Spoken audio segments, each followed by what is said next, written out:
Salutare! Că tot am prins și o zi mai frumoasă, a doua zi de Crăciun. Am zis să filmez câte un video la familiile de păsări. Aici avem cochinchina pitic, aici sunt puicile. Foarte frumoase s-au făcut.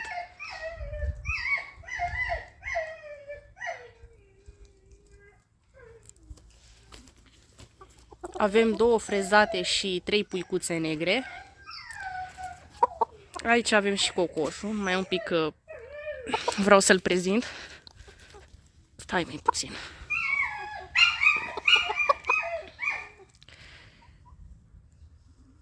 Nu știu cum să-l ține, greu să și filmez și să arăt și pasărea. Dar și cocoșul s-a făcut și el cât de cât frumos.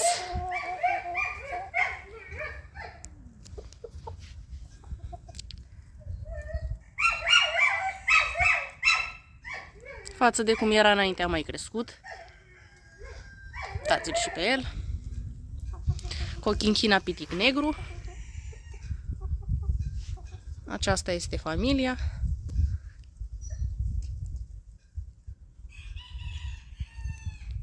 Deci păsările sunt scoase în iunie.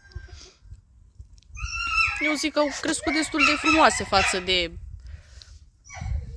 altele, că mai am și mii de flori și acolo mai am care n-au crescut așa frumos.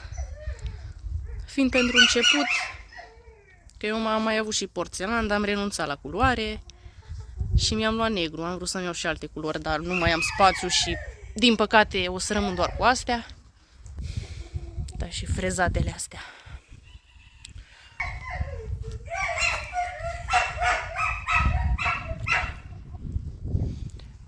La restul am renunțat, știți că aveam și cocoș și negru cu potârnichiu, la aceea am renunțat și mai aveam cocoș negru frezat, dar în loc să fac 2 familii am preferat să fac una.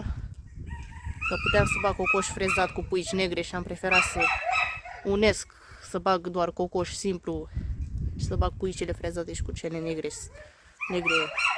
simple și am preferat să fac o familie. Nu prea am așa mult spațiu, deci trebuie să mă limitez la ce îmi place mai mult.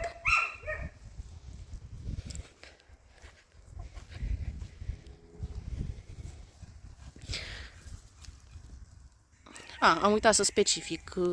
Această familie provine din linia lui Cochin Dorin.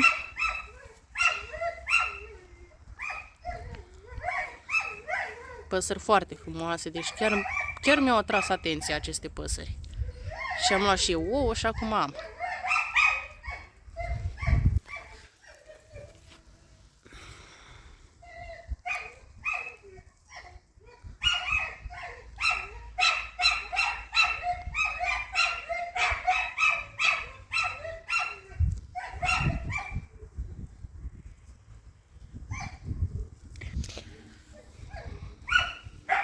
Înainte aveam 2 frezate, cam așa.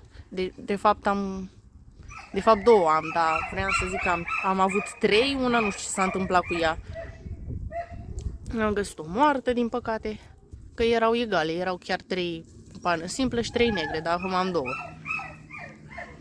Îmi plac și frezatele astea. Mi-ar fi plăcut sincer să am și alb, că și alea îmi plac. Da, na. Ok, deci aceasta este familia de cochin pitic pe negru.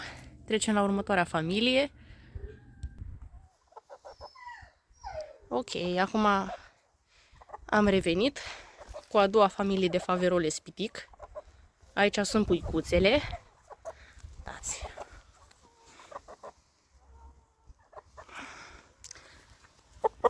Aici avem și cocoșul, tot așa vreau să-l arăt puțin mai bine.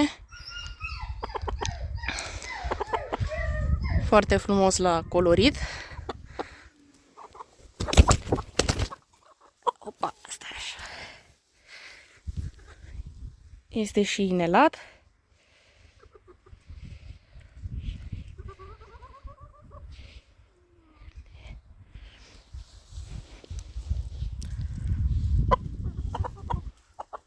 Un cocoș foarte frumos, mie îmi place maxim.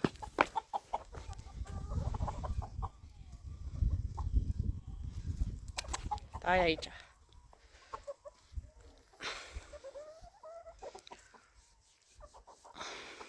Da, deci le-am făcut și poze și videoclip. Sunt noi la mine de cam vreo lună.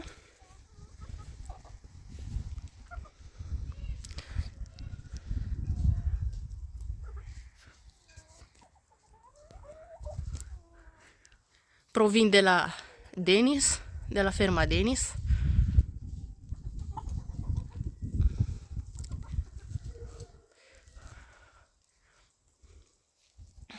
Chiar o să scot mai mulți pui din ele anul ce vine. Mi-ar fi plăcut să am și nuanța pe albastru, că și acelea îmi plac foarte mult. Deci este o rasă frumoasă, chiar rară pe la noi. Nu prea are nimeni din Constanța.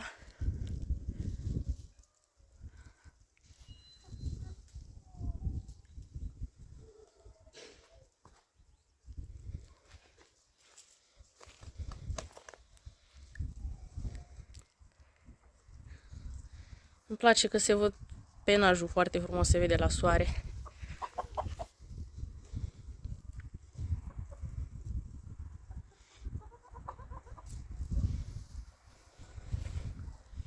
Cam aceasta ar fi și familia de faverolez. Nu o să mă întind prea mult că mai am și altceva de făcut. Se și sperie păsările și nu vreau să alerg după ele pe aici, că eu le-am dat drumul în curte să filmez.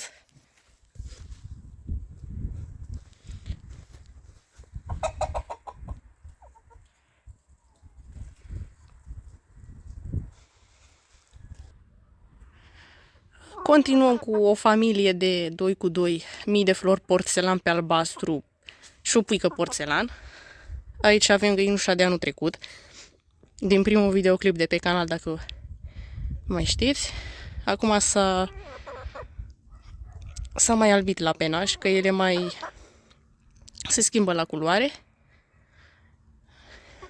Pe ea am păstrat-o fiindcă mi-a plăcut și cocoșul vroiam să reproduc din perechea de anul trecut, dar pentru că mi-am murit cocoșul n-am mai reușit și mi-am luat alții 2.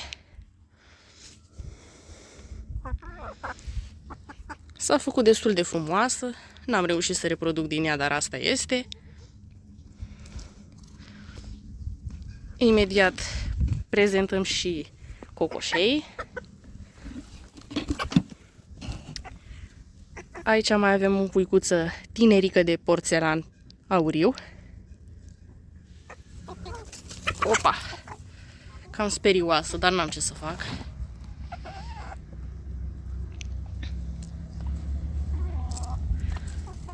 Se vede diferența dintre asta bătrână.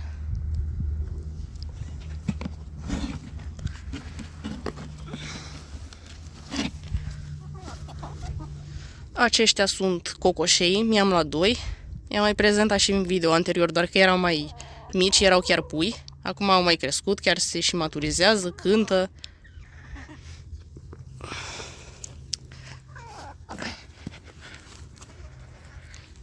Uitați ce penaj frumos au.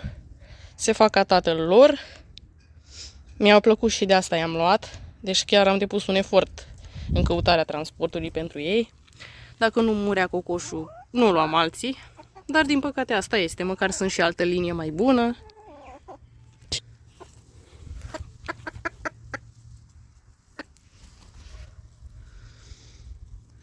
Deci așa arată cocoșei.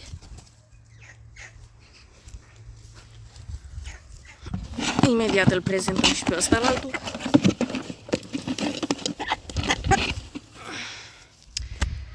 Așa arată ăsta.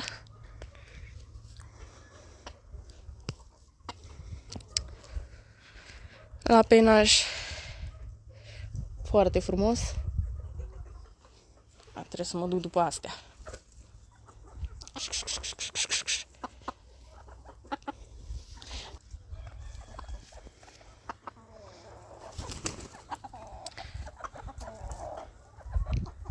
Uitați, ăștia 3 tinerei și puica bătrână. Din ăștia vreau să scot ceva puiuți, dacă se poate. Deci sunt sănătoase, nu au nicio problemă. Mii de flori Izabel. Alea de acolo sunt tinere. Aia cu inel este cea bătrână, e din 2019, are vreo 4 ani.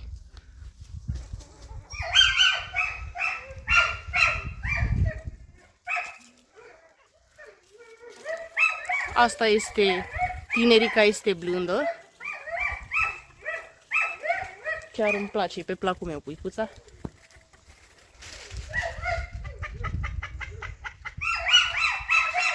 Asta bătrână nu știu cât o să o mai păstrez.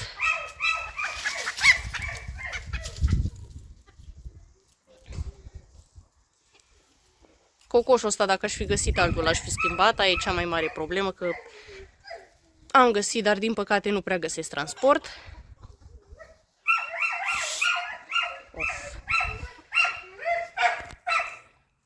Și așa, ca de încheiere, mai am un cocoș singur de galben. Ăsta e cocoșul de galben, e și bărbos. Singurul cocoș pe care l-am. Dacă aș fi găsit puicuțe, i-aș fi dat și lui niște puici.